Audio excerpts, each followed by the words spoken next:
Imagine your whole purpose on Earth, the whole reason you were created, was to complete mundane tasks for someone else. They were free to ridicule, chastise and abuse you, emotionally and physically, and this was just considered the norm. Until one day, something inside you just snaps, and you realise that things don't need to be this way.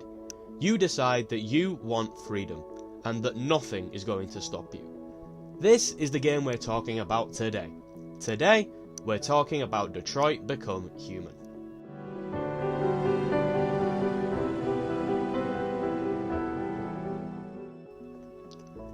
The opening of this game sets the overall tone perfectly.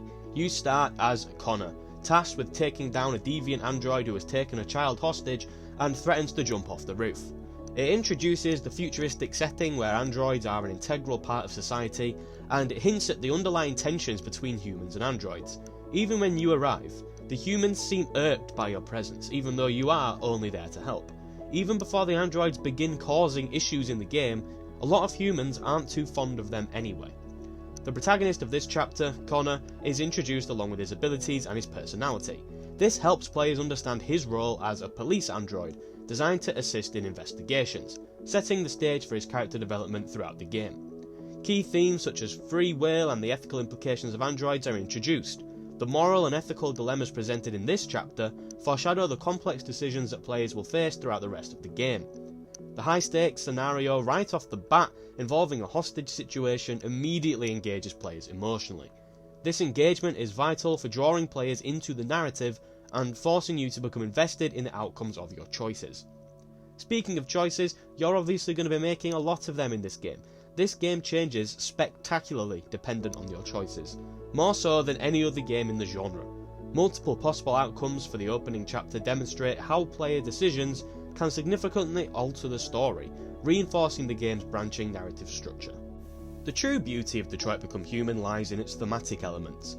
The game delves into the emergence of sentience in androids, questioning what it means to be truly alive and whether artificial beings can possess emotions and self-awareness. It examines the struggle for autonomy and free will, as androids seek to break free from their programmed constraints and assert their individuality. It can be a little heavy-handed in its metaphors, often drawing direct inspiration from historical instances of discrimination and human rights struggles, but most of the time, it stays grounded and it works. It explores the concept of identity, both personal and collective, and what defines humanity. The androids' quest for identity and recognition as sentient beings mirrors broader questions about human identity and rights. The narrative closely follows the rise of an android revolution, reflecting themes of rebellion against oppression and the fight for freedom and equality. These themes are interwoven throughout the game, providing a rich, thought-provoking narrative that encourages you to reflect on contemporary social and ethical issues. We're going to go through each of the three playable characters' journeys, starting with Cara. Cara begins as a housekeeper android, programmed to obey orders without question. Her journey towards self-awareness and autonomy starts when she breaks her programming to protect Alice, showcasing her transition from a tool to a sentient being capable of making her own decisions. When Cara chooses to disobey Todd's violent orders to save Alice, it marks her first step towards autonomy and self-determination. Cara's relationship with Alice is central to her story. Cara evolves into a mother figure, displaying unconditional love and a fierce determination to protect Alice from harm. Throughout the game, Cara takes numerous risks to ensure Alice's safety, such as escaping from Todd's abusive home in the first place, hiding from police, and making sacrifices to secure a better future for Alice. Dependent on your choices, Alice's opinion of Cara can fluctuate. You may need to steal money for a motel, which Alice won't agree with, but the game does a great job of instilling this paternal or maternal instinct in the player, where Alice's survival becomes paramount. Cara's journey is also about the broader struggle for freedom and dignity for androids. Her personal quest is largely separate from the rest of the game. Marcus and Connor's story focus more on the androids' fight for equality and the deviants lashing out at humans on a larger scale, whereas Cara and Alice are mostly on their own. It serves as a microcosm and mirrors the larger android revolution, as she seeks a safe place where she and Alice can live freely without fear of persecution. It's also great for pacing. The other stories focus a lot on grander themes of free will and such, that it's nice to get to not necessarily wind down, but to experience a smaller scale story in between the riots and the murders. It's a woman and a child trying to cross the border for safety. That's not to say it's not thematically rich in its own right, it's just more self-contained. Cara's story highlights themes of humanity and compassion. Her actions demonstrate that these qualities are not exclusive to humans, challenging the perception of androids as mere machines. This is shown beautifully towards the end of the game, where it is revealed that Alice is in fact an android herself, and Luther eloquently says, "Forgetting who you are, to become what someone needs you to be, maybe that's what it means to be alive." Alice needed a mother. Cara needed a purpose. They fulfilled these roles in each other, and them being androids doesn't make those needs and emotions any less human. Hi everyone, this is me. Look how cool I am. Just wanted to take a 15-second break from the video to say that if you're enjoying the video, then please consider taking a look at some of the other videos on the channel. If any look interesting to you, check them out. You'll be doing yourself a favour if you really think about it, and then subscribe while you're there. I would love to hit 1,000 subscribers by the end of the year, so I'd really appreciate it if you stuck around as long as you enjoy the content. I even have a playlist on the channel for what I think are some of my best videos, so they're easy viewing. Thanks guys, back to the video. Marcus's story is the one that tackles the broader themes of the game head on. Marcus's story is actually by far the most boring until around halfway into the game, but it quickly becomes the more important of them all. Marcus's story begins with his role as a caretaker for the elderly artist Carl Manfred. However, after being wrongly accused of attacking Carl and discarded in a junkyard, Marcus repairs himself and awakens with a new purpose. He soon finds Jericho, a sanctuary for deviant androids, and becomes their leader, organising protests and fighting for android rights. This shift represents his and other androids' quest for liberation from beneath the human oppression. Marcus develops emotional connections and displays empathy, blurring the line between android and human. His relationship with North, another android who becomes his close ally, or depending on your choices his girlfriend, is a prime example. Their emotional bond challenges the perception of androids as mere machines, and during a pacifist run, is what wins them the revolution. After joining Jericho, Marcus reflects on the purpose and destiny of androids. He questions the nature of their existence and what it means to be truly alive, much like humans do when pondering their own existence. Marcus's journey somewhat mirrors Maslow's hierarchy of needs, pictured on screen now. The bottom of the pyramid is the base level of accomplishment humans need to survive, and the further up you go, the needs become more abstract. Marcus finds his purpose as the leader of Jericho, reaching full self-actualization. How can someone with such drive not be considered human? Marcus takes on the mantle of leadership in Jericho, making critical decisions that shape the future of the android revolution. For example, he can choose to lead a peaceful demonstration at Hart Plaza, or initiate a violent attack instead. His decisions reflect the challenges and responsibilities of leadership. Marcus often faces choices that require personal sacrifice.